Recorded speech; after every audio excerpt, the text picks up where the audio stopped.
Greetings. Greetings, everyone. It's Angelo Robles. Useful villains.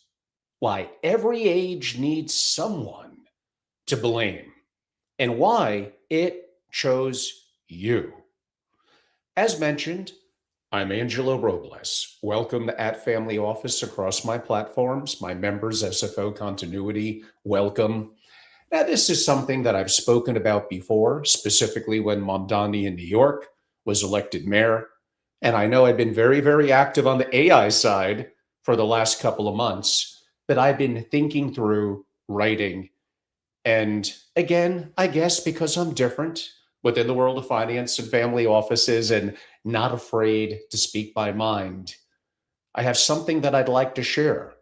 And some of you may agree, be in the middle, or disagree. I'm open to being wrong and active discussions. I do not feel that I have all the answers. I may sound like I think I do, but I don't. Henceforth, without further delay, why don't I lay out my thesis, my thoughts in relatively a longer form format? And absolutely, this ties into my world of wealth, finance, and for sure, family offices, specifically single family offices. Without further ado, again, useful villains, why every age needs someone to blame and why it chose you. Again, every age needs someone to blame. Ours chose the people who build right now, somewhere probably not far from here. A man who has never built a single thing in his life is standing in front of a crowd explaining that you are the reasons their lives are hard.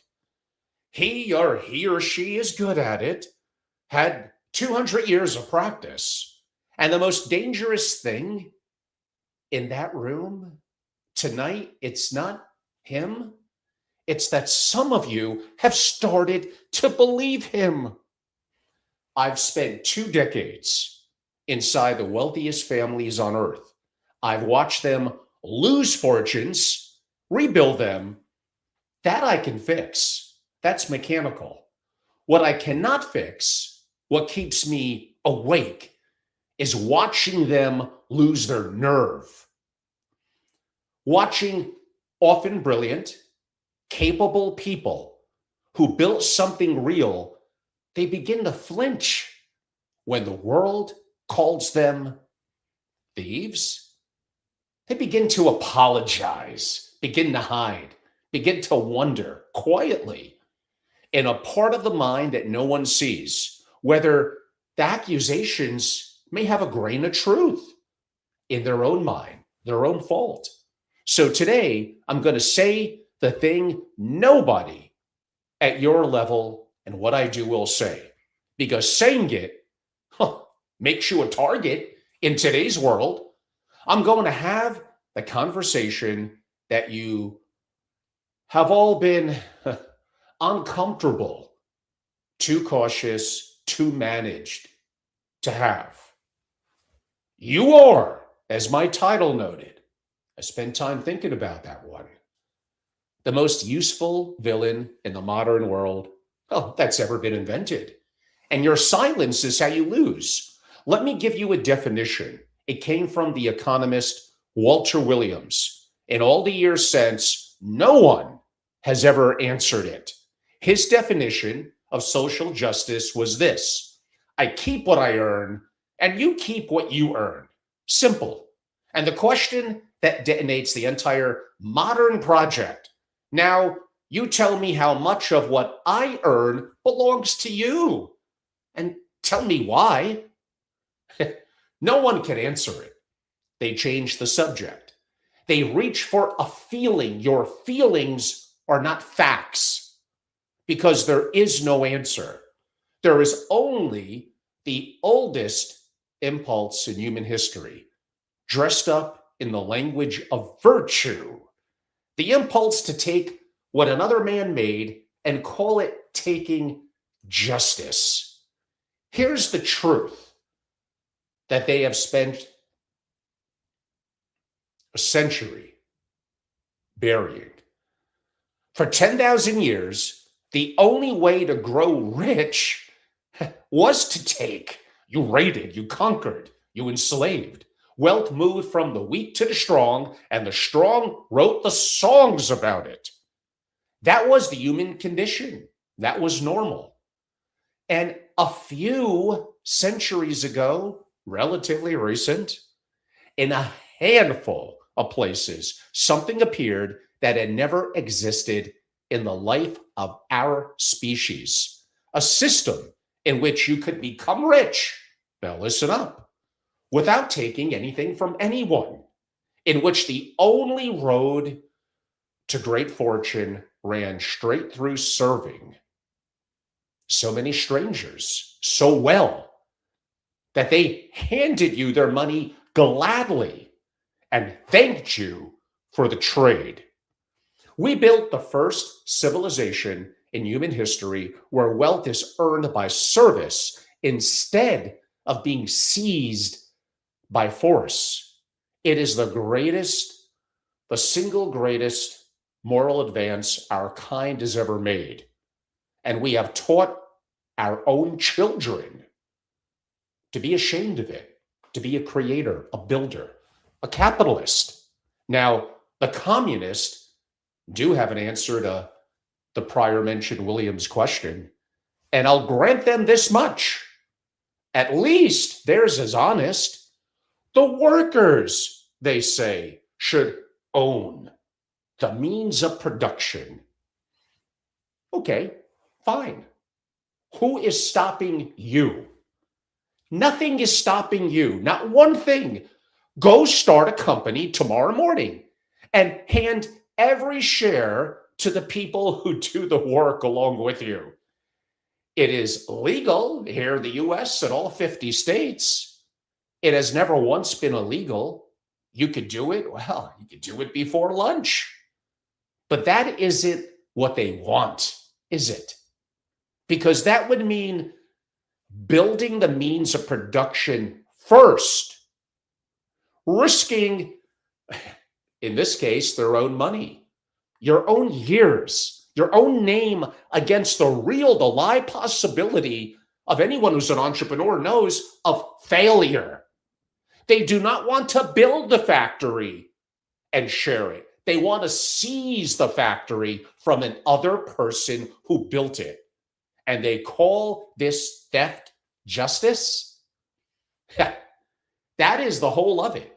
Socialism and communism, of course, aligned together, are not economic theories. They are politics of resentment with a reading list. And every time the experiment is run, every single time on every continent, in every century, it produces the same three things in the same order. You want them, I'm assuming. A shortage, a secret police, and a mass grave. There are no exceptions. In 100 years of trying more, there has never been one exception. And we teach it in our schools as the compassionate option. You want proof? Not poetry? Good. Simply stop arguing and look. In 1990, not that long ago, in the grand scheme of things, roughly 2.33 billion human beings lived in extreme poverty. Real poverty, hunger, no clean water, nothing under them at all. Nearly 4 of every 10 people alive at that time. Today, the number is just over 800 million. And still, 800 million too much. Understood. So it's about 1 in 10. And 1.5 billion humans climbed out of the deepest suffering the species has ever known in a single generation. It is the greatest collapse of human misery in all of recorded time. Nothing even close. Nothing else in the same universe. So ask the only question that matters. Who did that? It wasn't foreign aid. It wasn't the foundations. It wasn't a redistribution scheme or a summit or a single act of sensitivity. I will tell you exactly what did it because the record is not in dispute. China threw out Maoism and let its people trade. India opened its economy.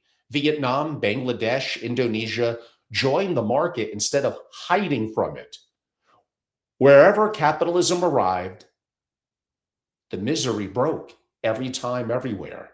And the places where poverty exploded in those same years, the handful that ran the opposite experiment. Socialist Venezuela, sitting on the largest proven oil reserves on the planet, handed the keys to the bureaucracy, the system, and watched its people lose weight by the kilo because the shelves were bare. And spare me the tired line that capitalism only enriches the few. I mean, have some intelligence and work hard. None of it is easy. The human condition is not easy. Capitalism is so productive that the people it stands accused of failing, its so-called losers, live better than the middle class of every socialistic paradise ever built. The activists call poor, I mean, they almost always have a refrigerator, a car, clean water, air conditioning, a phone in their pocket, more powerful than the machines that put people on the moon, and the entire library of human knowledge one tap away. The Cuban of the very same rank waits in line for rice. That is the comparison they will never run because it effectively ends the argument. So let me say the sentence they hate slowly because it's true. And almost no one has the stomach to say it. Socialism does not feed the poor, it farms them. It carries a near perfect record across near 2 centuries and every continent it has touched of manufacturing the same misery it promises to end. And it never answers for a single body because it is forever judged on its own intentions, while you are judged on your worst day. And while they tell you the rich don't pay their fair share, complete nonsense. We'll get to that. Say it like with me, fair share, the two most dishonest words in probably American politics. Here's where the government's its own data actually shows. The top 1% of earners pay roughly 40% of all federal income tax collected in this country. The top 10% pay more than 70% of it.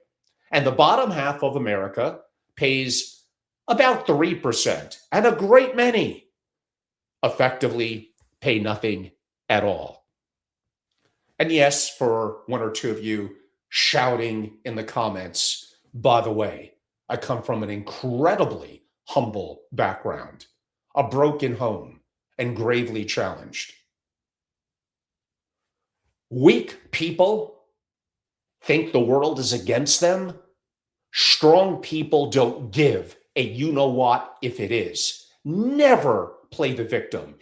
It feels good. You might, and I might have even been right about that.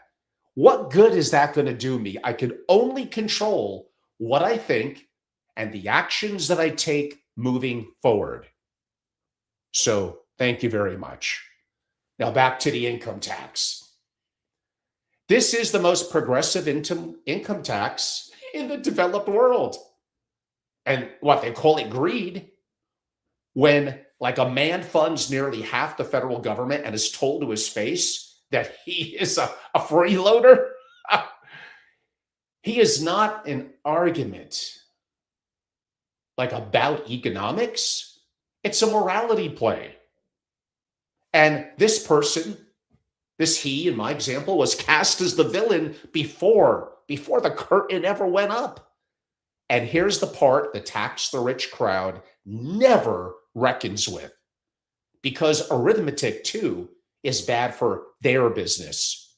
Raising the rates does not, taxes I'm talking about here, but it could be other things as well, does not even work. Tax a thing, you get less of it. That is not an ideology. It is the most dependable law in all of economics. Tax risk, and you get less risk. Tax the builders, you get less building. Raise the cost and the complexity, the regulatory of starting a company or taking a leap or wagering your own money on a thing that might fail, and fewer people take that leap. And the ones who already took it pack it up and they go. The maker is the most mobile asset on earth. That person could move their capital, company, in theory, themselves, wherever they are treated as a true builder, a contributor, instead of a suspect. Tax that person like a criminal, they will simply go to be a citizen somewhere else. Or in various cities or states here in the US, choose a different option. And they take their capital, the jobs they create, the payroll, the entire tax base with them. Don't you get it? Governments create nothing. Give me secure borders, give me military, give me law and order, light regulatory, but for the most part, get out of my way. Like, it's people, it's incredible entrepreneurs that do great things, that start companies that seem to be impossible, that employ communities, people, communities that are supportive, that at least here in the US are often very giving from a philanthropic perspective. And you want to chase them away in New York and California, Illinois, and others to go to other varying states where at least they avoid the city and state tax. Like, what good is that going to do you? Like, again, governments effectively create nothing. It's people that do. So, in my opinion, and we can see this, New York is learning this in real time. As I mentioned, California. So is every government that ever mistook its most productive people for a captive herd. So be clear about what the demand for higher taxes really is. It was never a revenue plan. The revenue shrinks. It's a punishment dressed up as policy and a distraction for the one sentence no one in power will say out loud. The problem was never that the government takes too little. The problem is it spends too much and produces, as I said, nothing in return. You cannot tax your way out of a spending addiction. You only feed it. And when the taxes will not stretch to cover the appetite, and they never will, the state reaches for the one tool it alone possesses. It prints, at least on a national level. It conjures money out of nothing, and every new dollar quietly bleeds the value from every dollar that you already earned and saved, henceforth inflation. And inflation is the cruelest tax of them all, because no one ever votes for it. It is levied in the dark. It punishes the saver, the pensioner, the worker whose paycheck buys a little less each month, and quietly rewards the single largest debtor alive, which is the government itself. They debase your money. They blame the grocer for the price, and they are counting on you to never connect the two, which the vast majority of you won't. Governments are often cruel, intelligent, and you, like a passive dove, just go along and don't think through things. Think for yourself. Look at the facts. Be a critical thinker. Don't get tied down, including me, in anchoring, in a variety of biases that I guess naturally as humans we have. The ability to change your mind is very, very important. Wake up to the reality. I'm not going to use phrases like you're in the matrix and others. Others may say that, and your perspective in terms of what you think about that. But you're always being spun.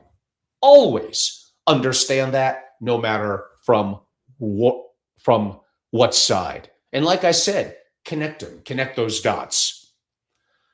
So why? Why would anyone build an entire industry on top of a problem that they have no intention of solving? Think of this with governments, but it goes a little more sinister. Charlie Munger handed you the whole machine in 8 words. Show me the incentive and I'll show you the outcome. Apply it. Look at the vast apparatuses that claim to fight poverty, to fight inequality, to fight injustice. The NGOs, the agencies, the permanent professional conscience of the West. Ask one question: what becomes of them the day the problem is actually solved? They're unemployed. The grant evaporates, the title vanishes, the whole identity collapses into nothing. Nothing. So they will never solve it. They can't afford to. The problem is not their enemy. The problem is their employer. The poverty they decry is the pension plan they protect.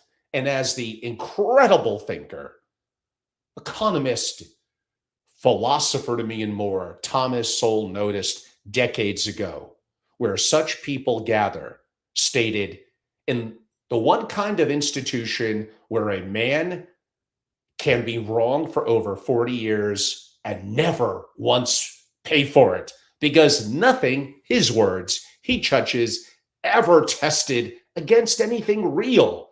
The university, the foundation, the agency, the places where an idea never has to actually work in order to survive. That is the tell. The entrepreneur is tested every single day by customers who can walk away, by a market that does not care about their feelings. The bureaucrat is tested by nothing. As, again, Thomas Sowell puts it, for bureaucrats, procedure is everything, and the outcomes are nothing. He takes no risk, carries no consequences, and creates no value, and has to be carefully taught to look down on people who do all three. Understand why that is allowed to survive. In the market, the punishment for failing to serve people, like it's death. The most powerful company on earth is one bad decade, probably sooner, from the graveyard. I don't care who they are, NVIDIA.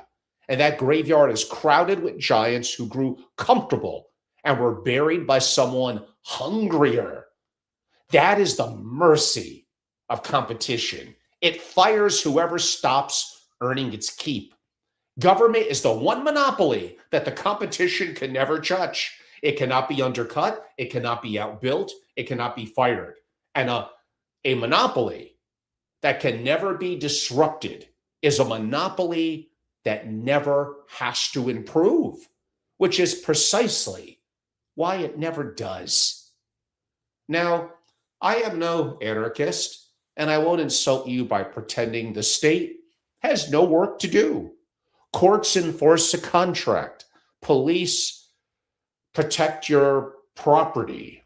Borders that make a country not merely a suggestion, a military to keep it sovereign. That's probably the list. It is Milton Friedman's list, and a good one. But past that line, government produces nothing. It cannot, because every dollar it hands out, somebody first has to make.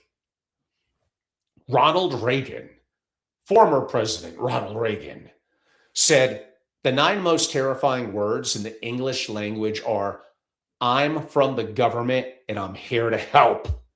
He was not joking. He was warning you. Here is where I think I'm going to lose the cowards in the room. So brace up. Human beings are not equal. In the eyes of God, 100%. Completely agree. Stay with me. Human beings are not equal. They never have been, like biology and anything, and never will be. And nearly every catastrophe of the last 100 years began with someone who promised to fix it. Now I go to the great author, Will Durant. After a lifetime spent reading the Holyman story end to end, put it plainly as plainly could be. Freedom and equality, he wrote, are sworn and everlasting enemies. And when one prevails, the other dies. Push freedom and people become unequal and drift apart. Force equality, you must first crush the freedom that let them differ. There is no third door. We are competitive creatures. We clawed, I know I did, our way up the entire chain of life by competition. And no committee is going to repeal 1 billion years of biology with a slogan and a subsidy. So the man below the average in ability demands equality. And the man who knows his or her, depending on the circumstance, demands their own strength, demands freedom. That is the entire fault line. Equality of outcome is not a moral ideal. It is the demand of the one who cannot compete that the rest of us be dragged down to where he or she stands. And this is sold as fairness by the very people who feed on resentment. But hear me, because this is the line. I will not let them steal. I am not against fairness, of course not.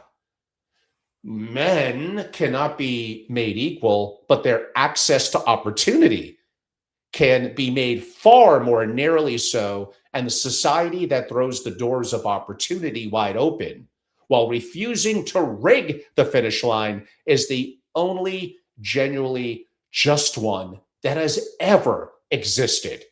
An equal start, an unequal earned finish. Everything else, every clever scheme to engineer the result has ended up in the same gray queue for the same stale bread. And resentment is the product. We now manufacture at a staggering expense, a generation of credentialed, articulate, ambitious young people far faster than the world produces any real use for them. We hand them a diploma, a debt, we do a good job at that, and a sense of being owned, and then the market, which only pays for what people genuinely value, declines to reward that credential.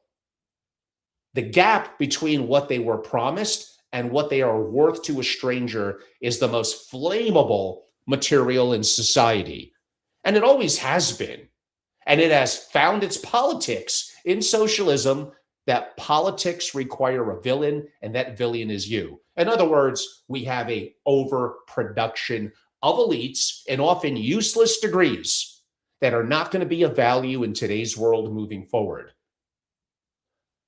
I will grant the resentment exactly one thing. Some of the pain beneath it is real. Wages did stall. Towns did hollow out. People did play by the rules that were changed on them midway through the game. But that is precisely what makes the merchants of resentment so contemptible. They find real pain and they sell it a cure that is poison, because the cure is what keeps them, as I said earlier, employed.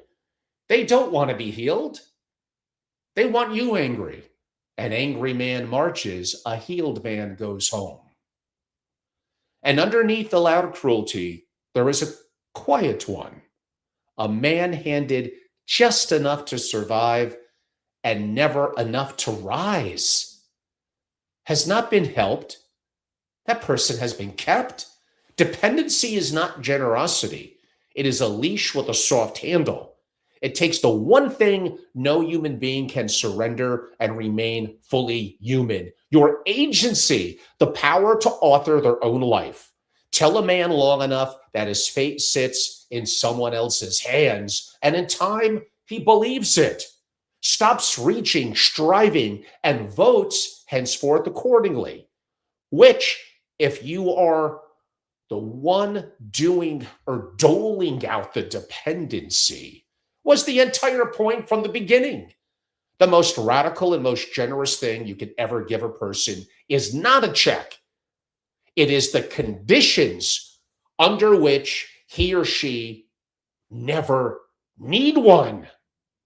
And a nation is not made great by how many different kinds of people it can fit into a brochure. It is made great by a shared mission, cultural alignment, and that they're willing collectively to die for. Unity of purpose is what builds civilizations. The endless accounting of who is which builds nothing at all. It is merely the resentment somewhere to kind of, I don't know, to file its paperwork. And here is the danger beneath all the others. And one that is not a policy at all, it is a softening. Every great civilization has died in more or less the same way, not murdered, eased into the grave. It grows rich, it grows safe, it grows so comfortable that it forgets the comfort. It forgets the comfort was ever built and forgets the hard virtues that built it. Theodore Roosevelt watched the pattern and named it materialism, luxury, ease, and almost sentimental refinement, slowly dissolving the fiber of people until they can no longer defend the very things that made them great. A nation gets so good at feeling safe that it forgets how to be strong. And then something rougher and hungrier inevitably arrives and finds the doors. The doors were never locked. Look at us, so rich. We have come to believe that prosperity is the natural condition of the world, rather than the rarest and most fragile thing in it. So safe, we have mistaken our own softness for sophistication. We no longer build the engine. We regulate it. We do a great job of that. We apologize for it. And we have begun to put people like literally in cages for holding the wrong opinion about it. And don't dare tell me that it's a free society. Look at Great Britain, the country that actually gave the world the very idea of free speech. They are now arresting people on the order of 12,000 people a year for what they post online. 12,000. Dawn raids over memes, officers at the door over a comment on Facebook. The nation of Milton and Mill has watched its own standing on internet freedom slip, not for anything its people did, but for what they said. This is not a glitch in the machine. This is the machine telling you exactly what it wants, because the impulse that cannot win the argument will always, in the end, reach instead to criminalize it. First, it calls your speech violence. Then it calls its own violent speech Watch the order, it never changes. Now, to my field, and to the reason I specifically am the one standing here yelling at you, if you want to use those words. While the West convenes its conferences on the ethics of artificial intelligence, America's actually, for now, building it. While Europe drafts 300 pages to regulate a technology it cannot even invent, someone in a garage is building and shipping. While we protect the industries of the past and apologize for the engine quietly cools. And watch the oldest trick in the deck play out in real time. The people who distrust building will distrust this technology too, right up until the moment they control it. Then the objection evaporates and that tool becomes a leash to them, for them. It has happened with every technology and every institution they have ever captured. And it will happen with this one, unless the people who actually believe in human agency are the ones who build it first. But hear the deeper thing, because almost no one in my own world has understood it yet. The question is not whether AI is good or dangerous. That is the question they want you arguing about, because while you argue about it, the real decision gets made without you even in the room. The only question that matters for a family meant to last centuries is simpler and colder. Who owns the intelligence? Intelligence is about to become the cheapest and most powerful force on earth. There are only two ways to hold it.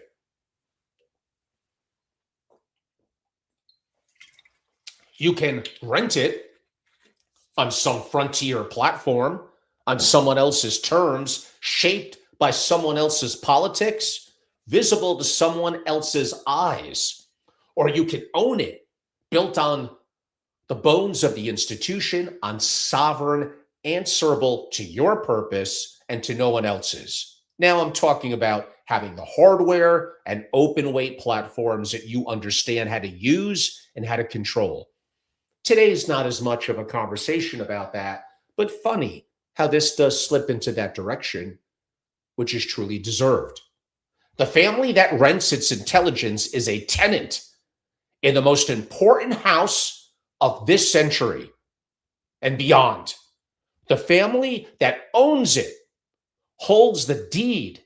And I will tell you, having spent 20 years watching dynasties rise and rot, that the ones who endure were never the ones who waited politely to be handed the tools. They were the ones who built them quietly, early, before the rest of the world agreed it mattered.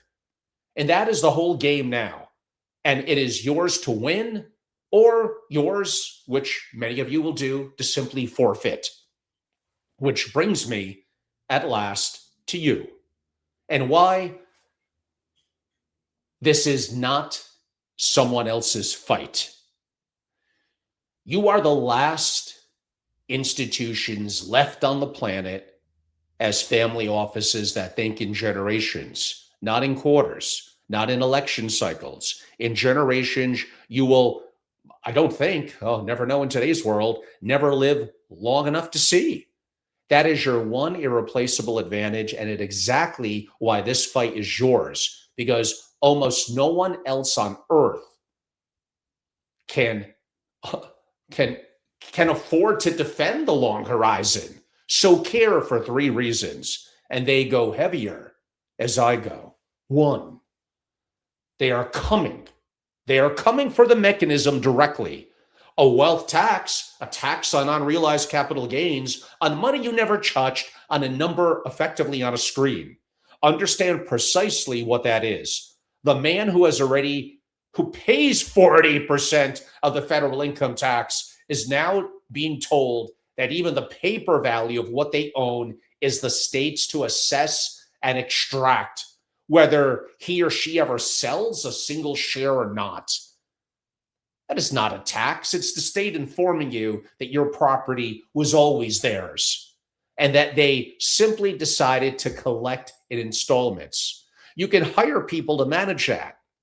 That is kind of the small problem. And as we see Bernie Sanders propose on the giant frontier AI labs, and maybe Trump's plan actually arguably not too different, concerning. We see Elizabeth Warren and her national wealth tax and Ro Khanna talk and what's going on in California. This is getting closer and closer to a reality, and you're docile about it. Two, and no one in my industry will say this to your face, the greatest threat to your family fortune is actually not even the before mentioned tax man. It is a grandchild who's been taught to be ashamed of it. Because if the next generation absorbs the story that the wealth is dirty, they will not steward it. They will apologize for it, hide from it, and in the end, directly and indirectly dismantle it. And they will feel holy as they do. The capital outlives the founder. The conviction almost never does. A family that cannot look its own children in the eye and say, here is how this was built, here is whom it served, here is why it is honorable. And that family is already finished. It simply hasn't filed the paperwork yet. And it is being lost right now at your own dinner table while you say nothing because the subject is what, awkward? Come on. 3. And I will stake my name on this one. You are the proof.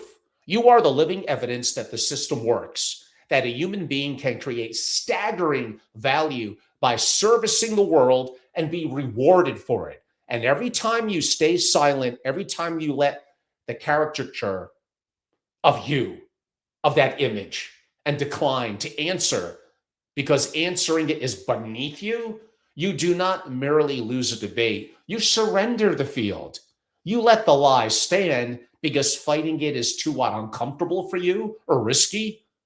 Or simply, I understand, gets tiring after a while. Apology is not a strategy, but silence is not discretion. It is surrender in a beautifully tailored suit. I don't want that to be you. I owe you one thing before I finish, because a man will admit nothing can be trusted on nothing. The system I am defending is not perfect. Not perfect. And I will not pretend that it is. It's probably even a little cold. It produces losers by its very nature alongside its winners. And luck plays a fair, larger part in any success. My own, whatever I might have had, and my challenges as well. More so than most winners would care to admit. I know exactly how much of my own life I did some things nothing to deserve. Anyone who tells you the market is flawlessly a meritocracy is selling you something. It is not flawless. It is only better by an enormous, measurable blood and bread margin than every single alternative the human race has ever tried. And in a fallen world, better than everything else ever attempted, is the highest, honest praise you can offer anything built by human hands. And oh, what our human hands have built. Billions of years ago, we had the materials that now we create sand that thinks. Sand into silicon, the sun, oil, metals in the earth for billions of years. Our human ingenuity, our pushing through, our sacrifices, our building and standing upon the shoulders of others to get better. It was hard, hard. The human condition is hard. It's not easy. And now the part they will never tell you, because having hope is actually bad for their business. It is not too late. It is not anywhere close to being too late. Everything I have described today is a tendency, not a verdict. The softening can be reversed. Civilizations have walked right up to the edge of the cliff, looked down into it, and walked back more than once. We are not the first generation to forget ourselves. And the generations who remembered in time are the only reason a single one of us is standing or watching or listening to this at this very moment. And look, really look, kind of in what is in front of us. The engine that lifted 1.5 billion people out of the dirt in 35 years is not winding down. It's warming up. Energy, AI is going to do some interesting things. I know it doesn't feel like it now, but energy is about to become radically cheaper. We will have fusion sooner rather than later. Intelligence is about to become radically cheaper. Put those two forces together and you get something our species has never once possessed in its entire existence. The genuine prospect of true abundance, not for the few, possibly for everyone. The poor of the next century may well look back on the richest men of ours the way that we look back at medieval kings and pity them. Because here's the one thing the doom merchants can never price into their models. The most valuable resource on this planet is not buried actually under the ground, no matter what I might have said earlier, except for the sun shining down. It is the human being the single resource that, when it's set free, creates more than what it consumes.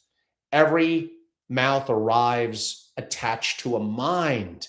Every problem we ever solved was solved by some stubborn person who'd been told it couldn't be done.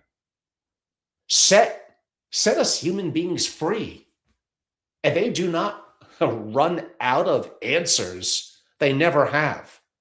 They run to them. They become the answer. So no, I do not believe this story needs to end in decline. I believe we stand one brave generation away from the greatest era of human flourishing the world has ever seen. The conditions that made it, all of it, are still standing. They are battered, taken for granted, undefended, but standing. They have never been lost. They have been neglected. But neglect, if you realize it and willing to take the actions, is curable. We often did not inherit these conditions. The freedom to build, the right to own what you make, the dignity of growing rich by serving a stranger. None of it is natural. None of it is the default setting of the universe. For 10,000 years, it simply, like I said much earlier, did not exist. Somebody built it on purpose against the entire grain of human history and handed it to us. And we have spent a generation treating it like the air, free, permanent, impossible to lose. It is none of those things. It is the rarest achievement in human history. And the one generation builds, the next can squander or defend. It is their choice. To me, defend it. Build the way the people built it for you. Raise children who can carry the fire instead of children who apologize for the warmth. Have the conversation that costs you something in the rooms where it's expensive to have, while there's still everything left fighting for. It is not too late. It has never once been too late. It only feels that way to people who have forgotten actually what they're capable of. And we are capable of everything. And you are as well. And you always have been. Now, let's go remind that world. We do have to get to work. There's a lot to do, a lot of building, a lot of living. Whew. Okay. That was a bit of a long one there. I've been spending a couple of weeks into a month and a half kind of working on that. And these are the conversations in my private intelligence and strategy community for incredible families and family offices. Again, I'm the original founder of Family Office Association, built it to be one of the largest consortiums of single family offices in the world, sold it years ago, kind of retired, have a holding company, invest capital, my capital, keep my social media profiles. And a couple of years ago, I launched that new private intelligence and strategy community. Boring name, who cares? SFO continuity. But I have incredible families. And sure, how to create a family office, geopolitical issues, macroeconomics, investing, certainly AI. I want to be at the forefront of all of that.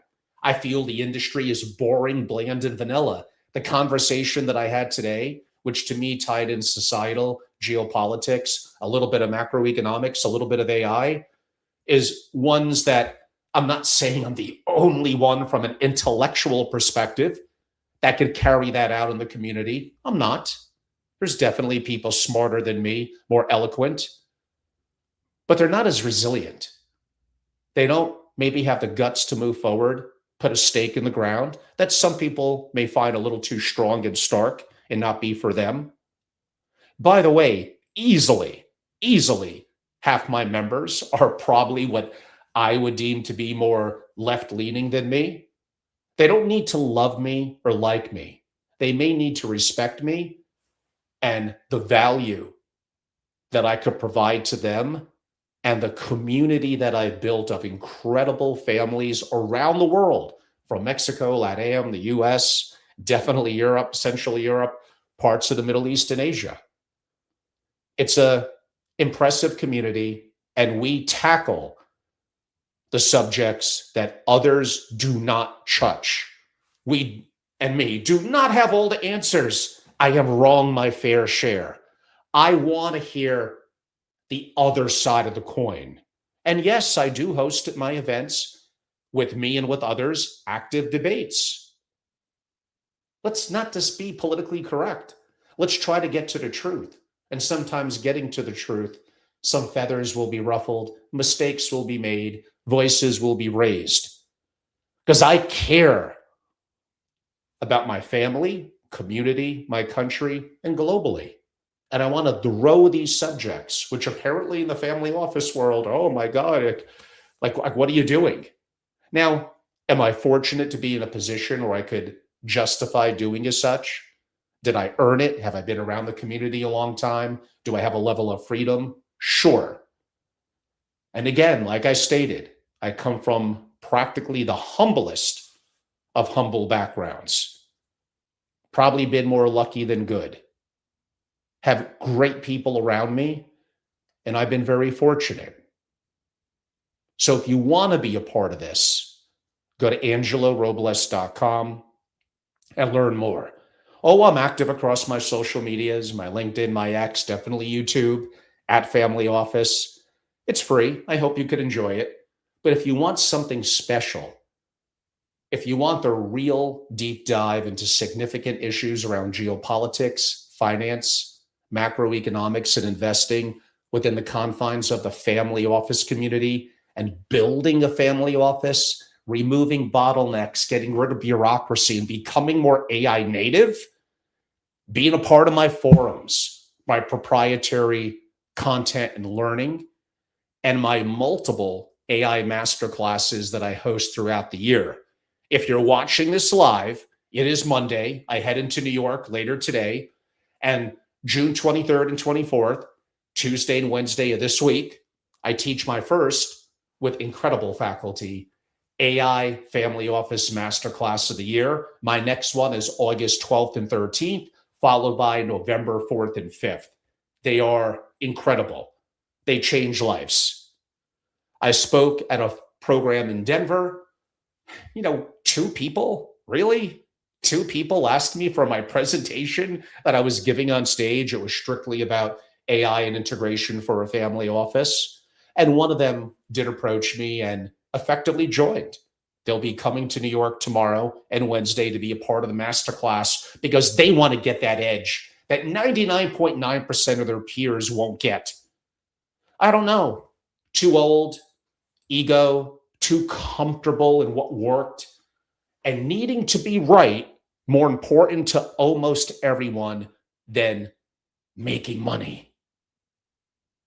Thinking that, I used AI and typed in a sentence a year ago and the answer was mediocre. Like, really? Like, you should be doing incredible things beyond chat to building. If I could do it, you could do it. I'm a 60-year-old. I'm not tech savvy. I put in the hundreds of hours and I write my books and teach my courses, so you don't have to put in that level of time. And this summer is not too late. Well, maybe the 23rd and 24th of June, you could still join. You get my books, you get access to me, and then you jump in on August 12th and 13th, well before the summer's over. And still, within weeks later, by Labor Day here in the US, be incredible. And like I spoke about today, put in the work. Put your ego aside and put in the work. You could do it. Don't give up. Be resilient. This is your fight to win. So everyone, go to angelorobles.com, learn more, membership, masterclasses, do what you need to do. I hope you enjoyed a little bit different today's conversation. And I know I've been very, very AI-centric the last 4 to 5 weeks, leading into the masterclass, and so much new news in the world of AI, and then SpaceX going public, and all the news about Anthropic and Fable 5. Like, there's just never a break. It's happening at even faster than I would have thought 6 months or a year ago. Everything is changing. So I do appreciate you. Thank you for some of the comments today, even those that were not as positive. I do want feedback, so it's all good. I'm wrong more than my fair share. I do not have all the answers. And maybe as a community, we can help learn to ask the right questions, show humility, and have the opportunity to grow together. I appreciate all of you. Go to angelorobles.com to learn more. Have a wonderful day. I'm going to be in New York City back later in the week. Lots of new content on board. And don't forget, I will update on the website.